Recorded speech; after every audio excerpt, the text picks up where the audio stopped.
I asked him, I think people are going to join me later on. So,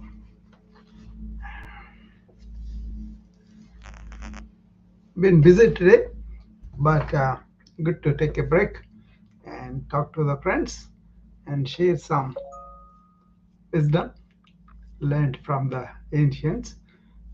Still learning, still a student. We are not masters like they were, uh, but it is a very important time for us to. Hi, Alka, welcome. Is for us to really um, look over what's going on in our minds and hearts and really learn uh, important hacks from them and then apply them. You know, I myself have been having a very difficult time with the extended family and some economic troubles and all that.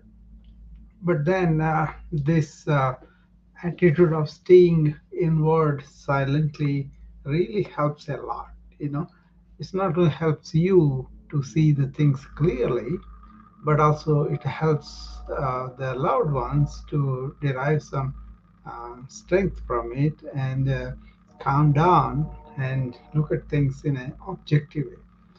The logic is simple, actually. We all know that we are wasting a lot of energy when you're having this emotional turmoil or argumentativeness of our mind and all that, right? So you cannot really do it on command at the time. You get to get into this much before. So many months and years that people take if they really do the self inquiry every day. So you'll be ready for the situations when you go that way, you know. So that's why these things are not concepts, but rather these are really uh, qualities that you kind of grow into as you practice, as you undertake the practice, you know. Again, practical spirituality does not mean that you're going to perform some ritual and expect things to resolve. That may happen to some people anecdotally, that may happen to some people miraculously. Uh, I'm not an authority about that, but I'm not going to dispute.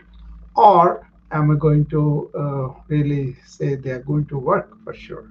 I know about is how we react, how we feel, how we consider any situation with our intellect and with our logic, with our knowledge and all that, right? Uh, but the knowledge about your inner self is what I really pay attention to from the ancients, and that's where I have a lot of respect for them because what they use is the instrument of intuition. They don't use the intellect because they keep the intellect in control, but then they turn with intuition. That's something that you cannot get it or buy it somewhere. You know, maybe if you really take one subject and want to understand intellectually, want to know all the intricacies, you can do that. You know, a lot of people do that. You know, they master them. But then to grow into intuitive self requires a lot more than that. Okay, uh, in the practical spirituality, that is a big role. How much you are intuitive, how much you have the sense of yourself and sense of things as they're happening.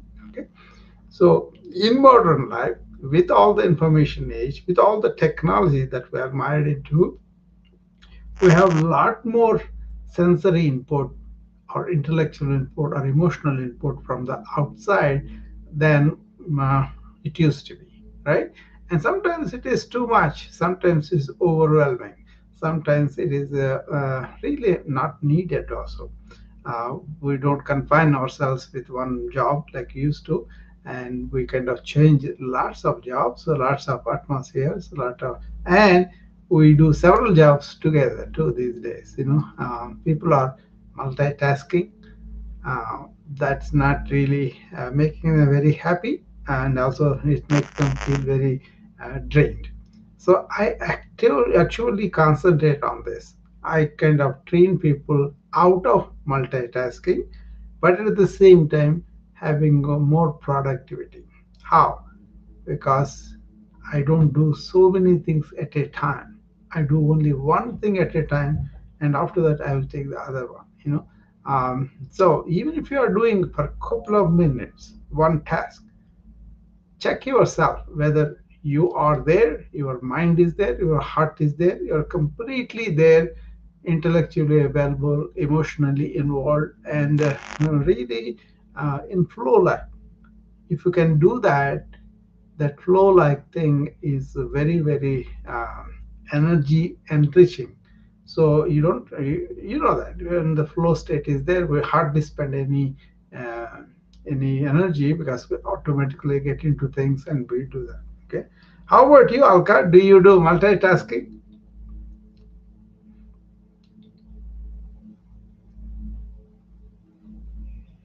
Hi, good evening. Yeah, Yes, sometimes too many times. I think yeah, I need to. Sometimes I've got too many tabs open on the computer and I'm doing one thing after the other, but I yeah. need to cut down a little bit.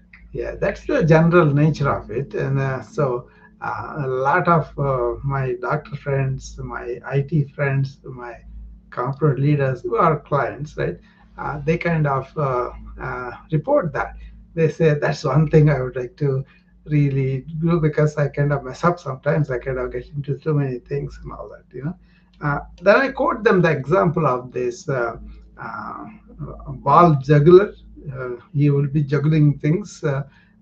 It looks like he's catching all the balls together, but if you focus very closely, he would be carrying only one ball at a time. He will be catching only one ball at a time.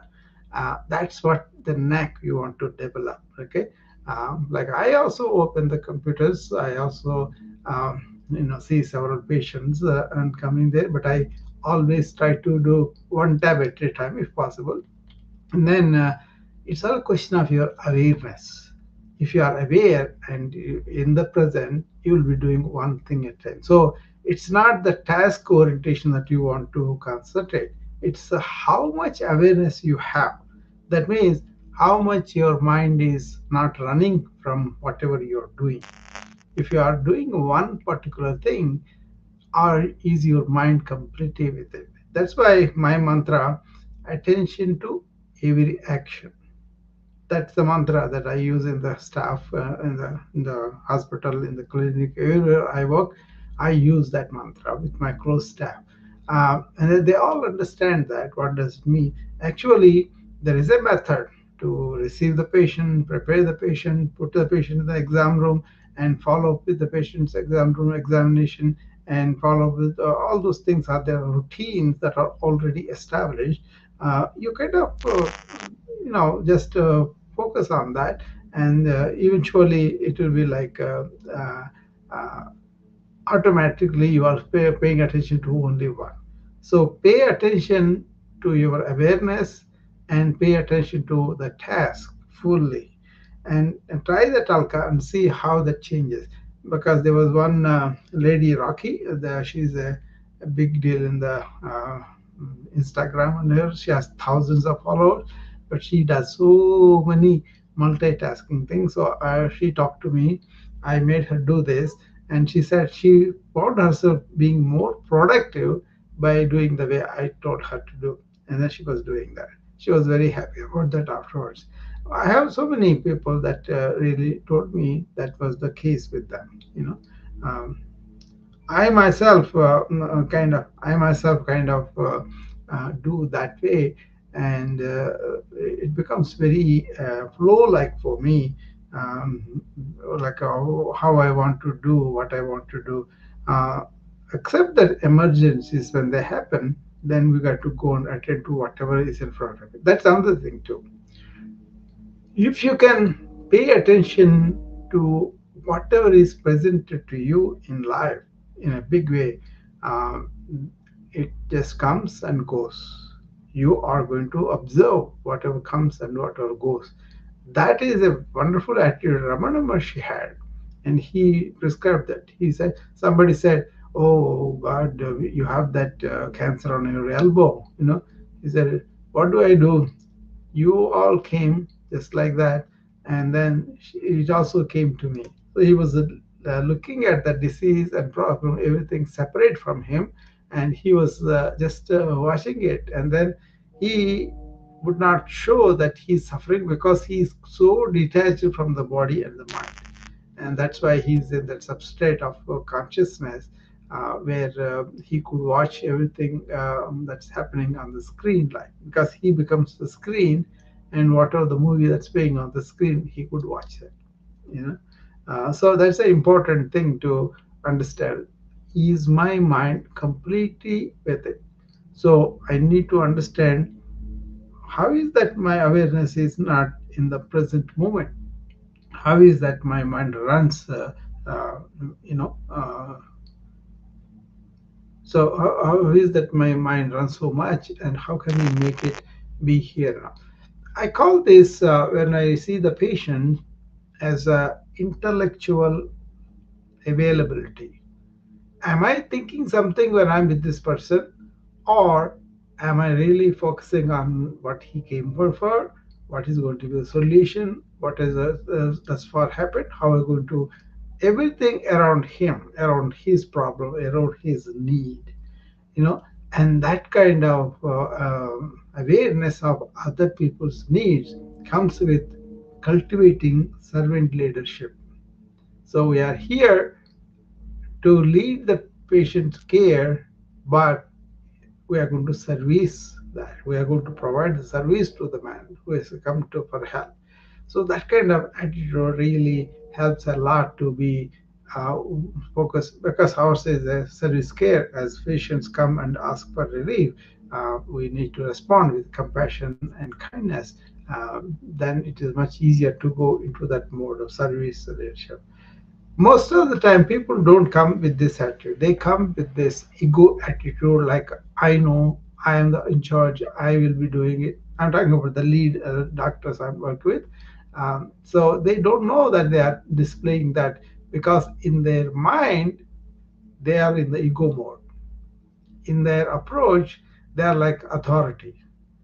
In their delivering something, they are expecting something return, not just money, but also some respect or some gratitude, some kind of you know uh, payback in some way, okay, either prize or either uh, whatever they want. So they look for that, and then if they do not do that, they feel like, um, I was not paid respect, I was not given regarding due and all that. So it's a question of what kind of attitude and what kind of inner dialogue going on within you. All that goes away when you are emptied that content of all that consciousness.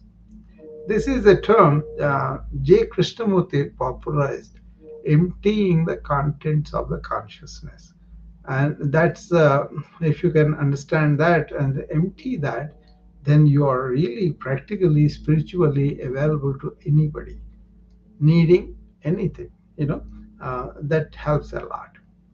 Make sense, Alka, or is it something where in the left side? No, I think definitely it does.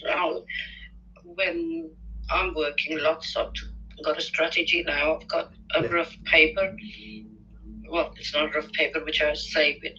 So I start one on the first day of the week, and then whatever I keep thinking, I keep writing it down, so at least I can keep concentrating on the job I'm doing. Yeah. And at least when my mind wanders, at least I know I've got it out of my mind on paper, and I'll do it later. So I've been practicing it for about 6, 7 weeks, 8 weeks. I'm trying to master it, not to get distracted. Yeah. Very good. Jacob, welcome. Dr. Rao, Alka, thank you for welcoming me. Yeah. I was talking about multitasking, how people are not really paying attention to what they're doing. and how to really overcome this epidemic of multitasking. Everywhere you go, people are like that, you know. Uh, but I have a theory. yeah, So multitasking can be achieved via splitting of different phenomenological stimuli. Okay, so even distraction is the enemy of tasking. Okay, so if if we're even if we're doing one thing, if we're distracted, then even the one thing that we're focused on can, we can make a mistake or whatever. But we can actually do two things at once. Like right now, I'm speaking, but I'm also holding an object. And I know that I'm using two different phenomenological systems to accomplish both of these things. And so I'm able to perfectly multitask in that aspect.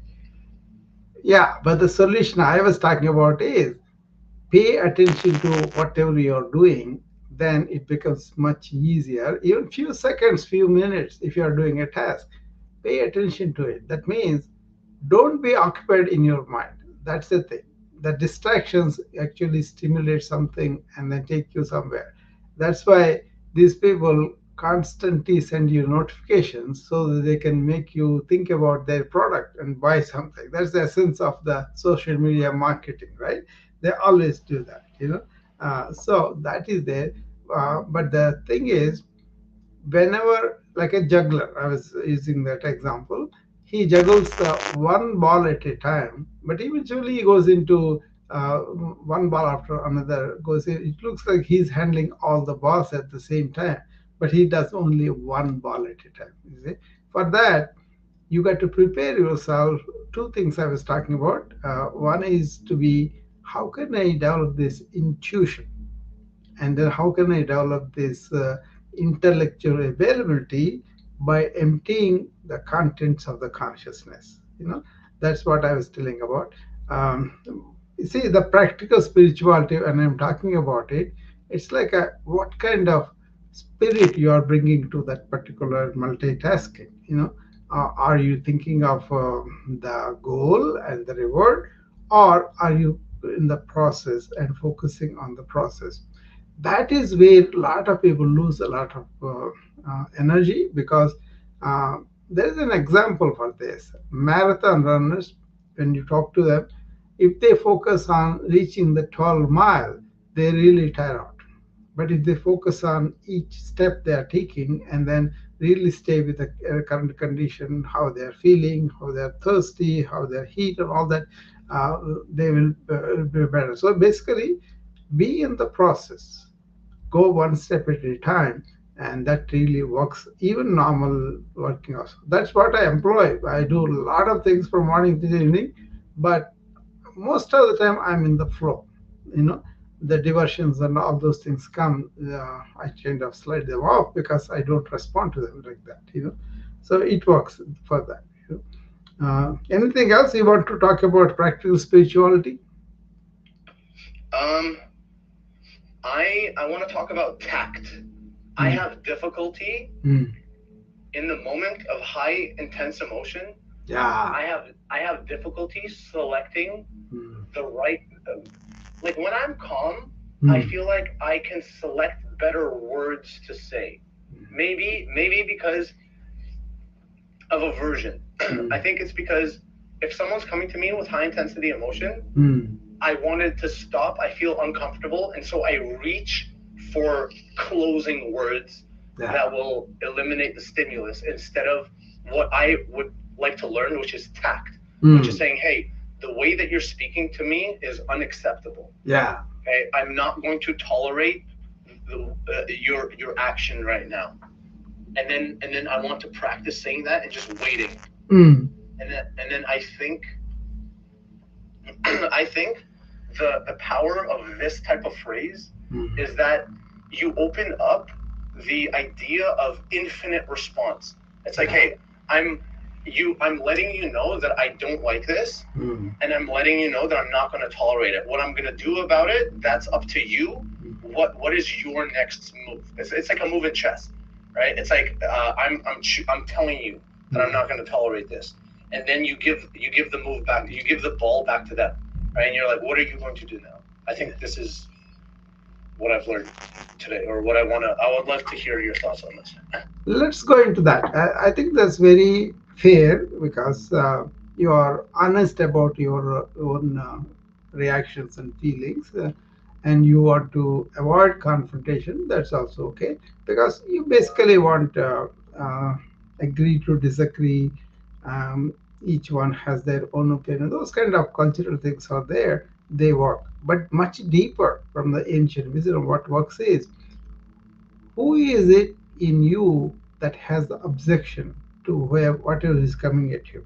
Okay, first of all you want to work with that. Okay, and then who is the opposite person that you are separating and then taking it like a this opinion is his or her and then reacting to it. These two are deeper because we are at the core connected, Jacob. So our minds react, our bodies react, our conditioning reacts.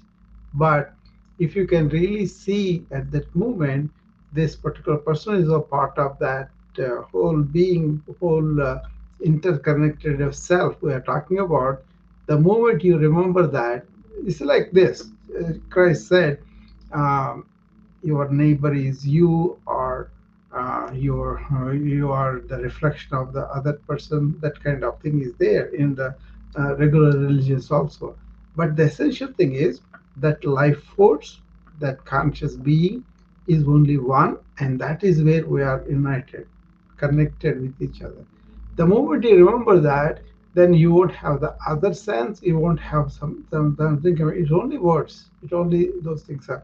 If you don't have that perspective, immediately your mind reacts, and then the mind will say, "I cannot take this because my conditioning is different. My understanding is different. He has to agree with me, otherwise I won't accept that." The same thing the other person is doing too, and he is doing much more aggressively because he wants to undermine you. He wants to dominate you. Okay, so that is also because he thinks see that feeling, you are your neighbor's keeper or brother, that used to say, that is the interconnectedness they were talking about. And this was there way back they were talking about that interconnectedness is only oneself, everybody is part of it. The moment you see that, uh, there are patients in our clinic that were very objectionable when they came and yelling at the front desk or yelling at the other people and all that, right? Something happens with the insurance company and then they don't pay the insurance company, then the bill goes to the patient and he gets very upset. But he has already written permission for the insurance company only pay what they think they should pay, and rest of it should go to you personally. That's a private pay they call it, and that goes to the patient, right? But he gets so upset because he got a big bill, he will come and yell at the girls, right? Then if you react immediately, that becomes a big deal. But if you can really see that he's upset, but actually underlying there, that is the same thing that you and me. And the moment the girls remember that, they calm down and they try to explain to him. They usually I tell them, if somebody else aggressively coming at you, you don't react with the same aggression. A lot of the culture thinks this, oh, I don't want to be undermined by him, I don't want to be a doormat, I don't want to be under him. We're not talking about that. We're talking about being Well, in. Dr. Rao, Yeah. actually, for me, they like my younger brother, both my brother. I only have two brothers, my younger brother and my older brother, and my father, and they talk so much shit about me, but Oh. they accuse me of the stuff that they're doing. Ah. They say you're trying to dominate the situation, and I try to explain it to them very calmly and logically. Look at what you're requesting, and look at my response. Right? It's who is doing the thing that you're claiming, Yeah. and I can never win, and it's always my fault. And my family blames me for all of their fucking bullshit. Yeah. And I don't really understand. Yeah. And what I've learned to say is, look, like, I'm not going to tolerate the way you're speaking to me. I'm not going to tolerate how you're behaving. And if you want to say something, like, I still love them, but like, I just I don't know. This happens in the families all the time, Jacob. It's not only you. because they kind of closely knit. They kind of take it off each other too. But what I'm saying is, the subtle point I'm saying is, be aware of what is your reaction, and slowly it nullifies.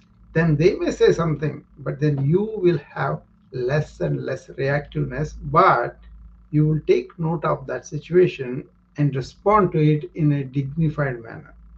You see, my patient comes and yelling at us, my girl's going down, calms him down, but also these people have not lost the energy, so they can explain to the patient what is the real situation.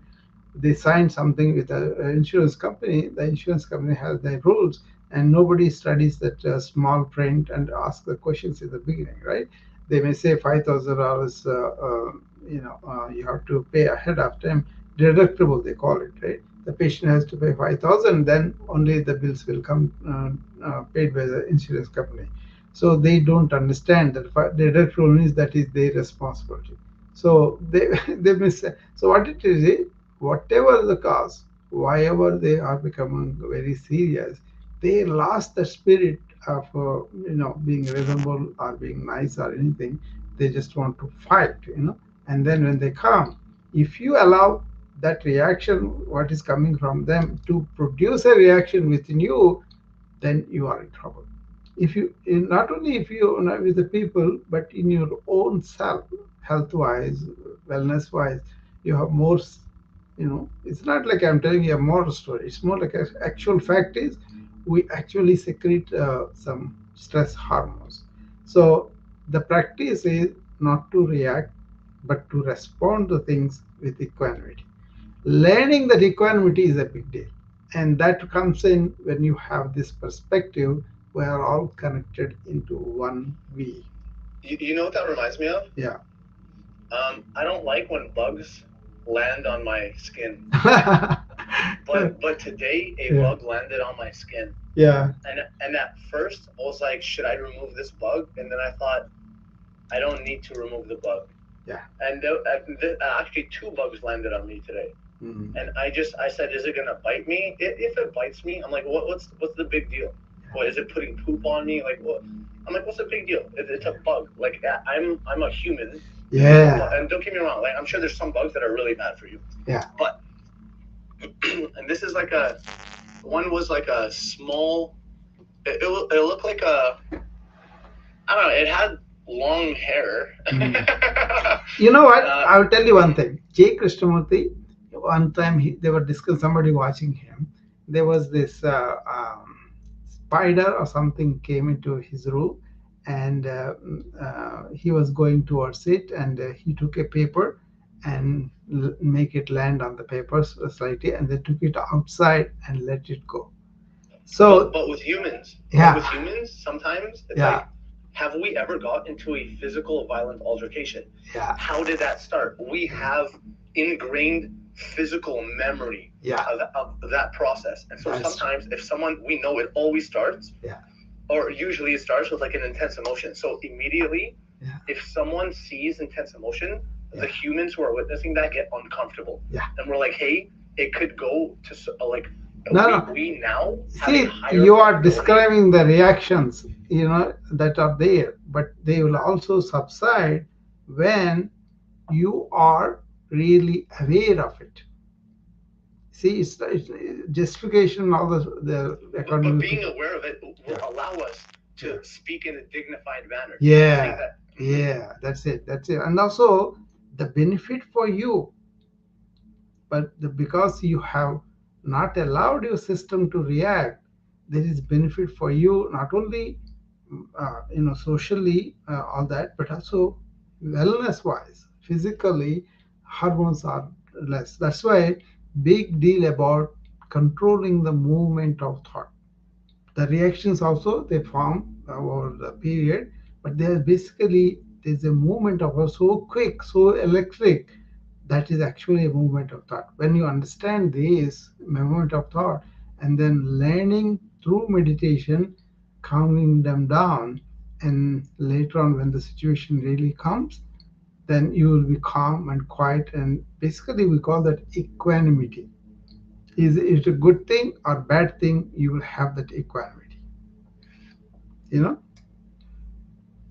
I wish I could say that I know. I've heard the word equanimity. I Yeah. thought that I think I know what it means. Have I embraced the essence of equanimity? I don't think I'm there yet. No, no, you're not there yet, but that's no problem because the moment you heard these kind of things, you will be thinking, you will be acting, you will not deny that you have the reaction, but then the moment you are aware, it won't be the same intensity. Try with this. Suppose you are angry with somebody, you can allow the angry to go through you and then it can intensify and all that. But the moment you are aware that you are angry, it actually goes down. You can observe yourself. Nobody need to do psychoanalysis on you. You just observe it and see. That's where the stepping out of that cycle with the intellect forming more and more of it, you're stepping out. This is called witness consciousness. You are witnessing the reactions that are happening with you. If you make this a walking meditative thing through the day, you will progress in the meditation very, very faster and you will actually come out of that equanimity. It will build in you slowly. See, like you can say so many words. If somebody comes and says, if you don't have the equanimity, you will know that I don't have the equanimity. I'm just yelling at the person. It's the same thing. They are doing it and justifying, oh, he's yelling at me, I'm yelling at you and all. But then if you see yourself, observe yourself, you can see that you are not reacting with the same anger they came at you. I mean, it doesn't have to happen right away, but just understand that and live that understanding in real life. That's why, see, they call that real life. That's why a mirror. How you behave for events that are coming at you in life, in your own mirror. That is the mirror where you can see how you are behaving, how you are doing. But the moment we are the observer and we are not really the um, really implementing those reactions without our knowledge also, that's not good. So this is a big lessons in the ancient, they called sakshi bhuta. That means a witnesser. Who is that witness, who is really observing? That's really you, not this superficial reactions. They go down the moment you land up in that witness consciousness and stay there. Then you will be equanimous, whether it is too good or too bad. That's very difficult. I know, I understand. But then just understanding that makes you at a level compared to other people. They say tit for tat. If somebody slaps me, I'm going to slip back. If somebody else does, that's all. Eye for eye, leaving everybody blind, like, you know. So the same reactions continue. What do you feel, Alka? Alka has been silent. Let's see what she says about it. Maybe she's sleeping too because it's 12:30 for her. Yeah, yeah. Okay, Jacob, you want to say something? Well, no, I was gonna make a joke. I was like tit for tat. I definitely got tats for tits for sure. Yeah, that's not a good thing to say here, probably. Well, I only I know the all I humor. did was Yeah, reverse the words. I Right? know. I didn't actually make any sort of No, statement. no, no. You're being humorous. That's fine. No, no, I understand what you're meaning. You know. So, but some people may get offended, right? That's why. Yes, yes. Yeah. But I see the humor. What you're trying to do. Um, that's the one thing accused of the this culture is the bathroom humor. You know, in other countries they're more prudent, more prudish, right? And then they don't want to use any bathroom things in the conversations and all that, and especially something like a spirituality talks. People say they're taboo not to use them. So I was preparing this thing about uh, spirituality versus science, a topic I'm going to bring this up in the future. We are still working on this 10 things I was talking about. I stopped at the cultivating resilience. That's the third day, actually. This is the third day I'm continuously discussing that, cultivating resilience. That resilience has been missing with so many people. And I have noticed the long COVID patient who come to my wellness club, uh, they were able to grow this resilience mainly because I make them live in the present. I don't allow them to go in from so many discussions while they're doing it. Just be here and feel what you are feeling in the body, how you are feeling. Yeah. But remember, it's their choice. You don't make them. You remind them. And Yeah, no, no, I do that. Allows them to make the decision. No, no, I. yeah, I do that, but I keep on reminding them, be here and now. That's all I say, you know. But then I understand they don't really know sometimes something come from yesterday or somebody said, and where she's doing it mechanically, she can go into the this one. That's when you can see that really wobbly or something like that. Then me reminding, be here and now, they got to do it. We cannot make them do it. They got to do it. But they need the reminders at least during that hour. And the thing is, I don't engage them in any conversation about yesterday or tomorrow, at least at the time of honor. Maybe at the end of it, if they have questions, if there's something, I'll talk to them. But that hour is called an hour of awareness. So when you come into the hour, just don't expect entertainment, don't expect any casual talks. And also this assertion that I'm good to say, those things are not there. It's just a participation together in the moment of presence. And that helps a lot, this resilience. That's my point. What it is through the day, check yourself whether you are in the present moment, whatever you are doing. That's my mantra. My staff is attention to every action, and actions can be small ones. And as you are doing them, even doing the second one is also not really paying attention to the first one. So always try. What happens is your conditioning comes out and you say, I have to say this is my understanding, but stop and do the thing, and then everything changes because you are focusing on one thing at a time. Then you are in the flow. When you are in the flow, actually you just let things rip, and then they just happen. And then you gain more technique and more skill in doing that. And skill in action is yoga. That means your inner reshaping happens so much that you are not reacting to them. That reshaping inner self is what is called Mrs. One of all. Sana is coming. Yeah, Sana is on the wisdom app. I don't know. She was here clubhouse, but she went there. Dr. Rao, I have a project management meeting. I have to go now. Okay. But I love you. Thank you, and I'll talk to you soon, okay? Alka, I love you too. I hope you have a wonderful day. Bye, everyone. Okay. Yeah, Sanya, how are you? Hi, Doctor. I can't hear anything still in Clubhouse, so Yeah, I think you were jumping up and down yesterday. I thought you were having problems with the Clubhouse. Yeah. I don't know what's happening there. Maybe every time I'm out of it for a long time, I guess. Yeah, did you call them? Did you ask them to look into that? Yeah, I did the problem solving. They fixed for a little bit, and then next time I come in, it's the same. So, maybe update. Did you updated the app? Yeah, I update all the time, though. Okay. Dr. Rap. I do that. Go back and forth in. Yeah, maybe, it's okay. Maybe somebody cursed you not to be heard on the clubhouse. Yeah, it's not meant to be there. Yeah. So yeah, this nice series, is practical spirituality. Yeah. Interesting. What do you think? Yeah, it is practical. Like we do every day, right? So now that I get into that, practice.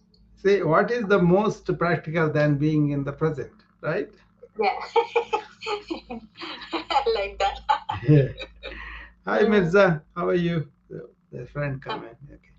Yeah, go back and forth between the two, the Dr. Rao. Don't worry about me. Yeah. I'm just popping by to say hi.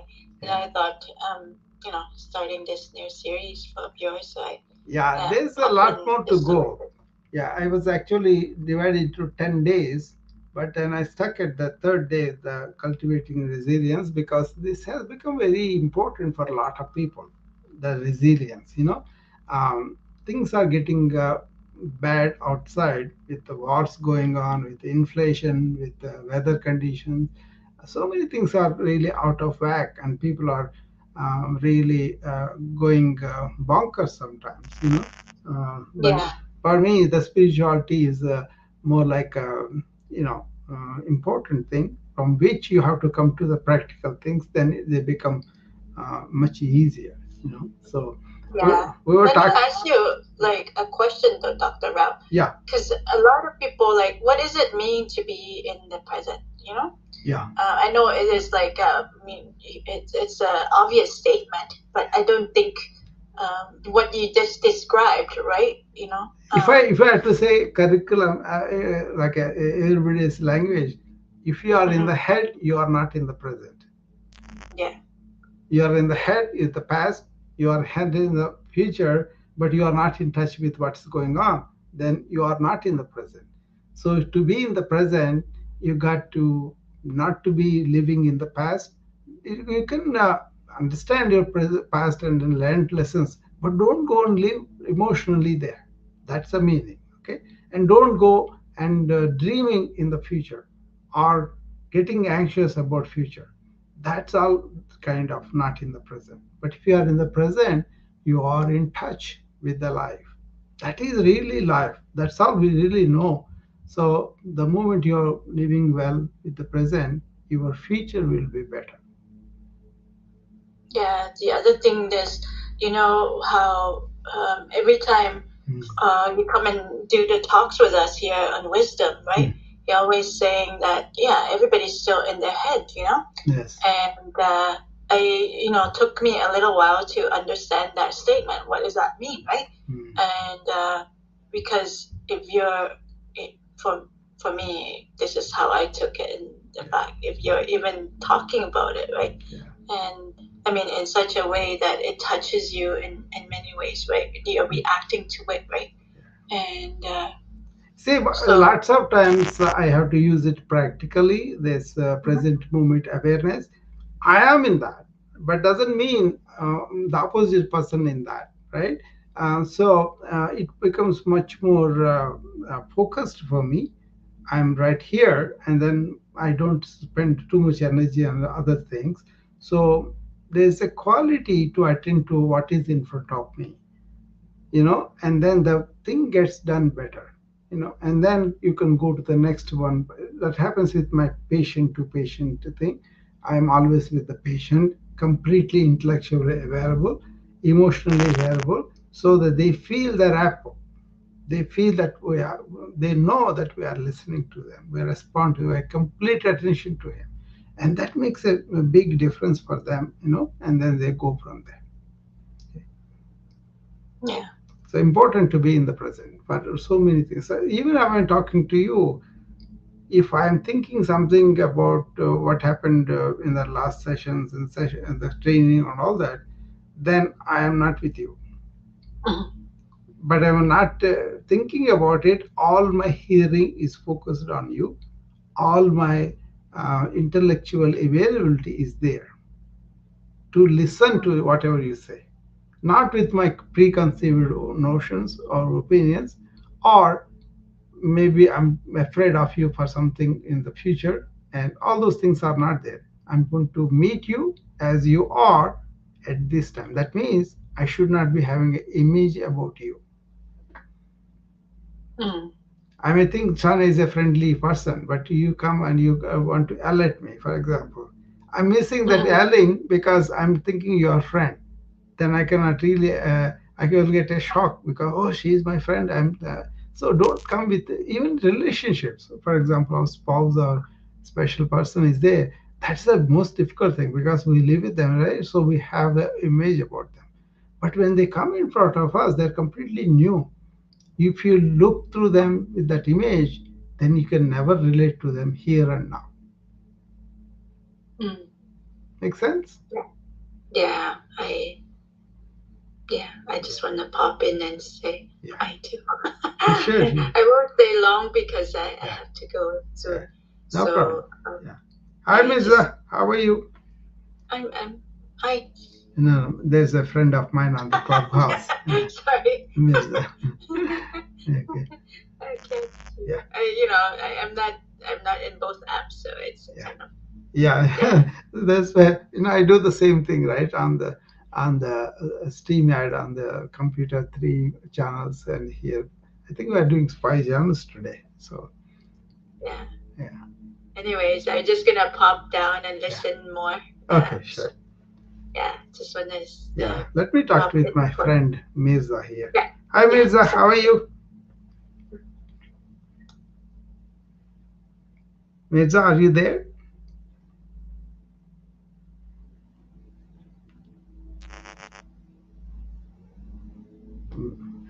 He's there, but he's unmuting. He's not being heard. So, anybody else wants to talk about anything else? You can come up and you can have a talk about it. Anyway, this series is going to take different turns from the fourth day onwards, and we will be doing 10 different topics altogether. We have done up to three so far, so the first one is how to really handle yourself when surroundings are really um, awful. And the second one was how to be attentive all day. And third one is how can you cultivate resilience, and that means you have the stamina, you have the capacity, you have the reserve, you have the equanimity to respond to the life situations in a resilient way, not just denying it, not just doing it, but then you have the self efficacy within you that anything comes up, I can handle it. Whatever the life throws, I will do my best. I can handle it instead of succumbing to depression, succumbing to disappointment, and all that. That is the one we were talking about all this time. And I will continue, and then I will see you all again tomorrow. Thank you. Mirza, are you there? Or if you are not there, I'll be closing the room pretty soon. Okay, bye everybody on the wisdom.